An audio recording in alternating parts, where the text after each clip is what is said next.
to open the Diptique Advent Calendar. Problem is, not quite sure how to open it. Maybe time to cue a time lapse.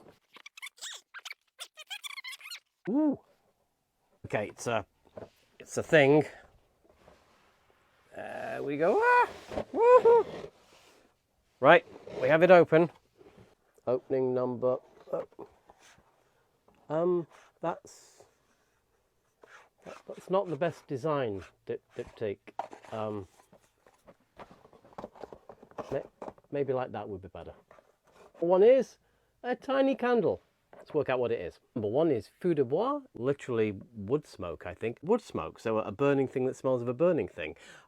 Ironic, but it does have a lovely, I guess at Christmas time, it has that sort of sense of a wood fire to it. Yeah, so it's quite a beautiful one. Don't think it lingers too much the way that some candles do. I want to put this back in the box, but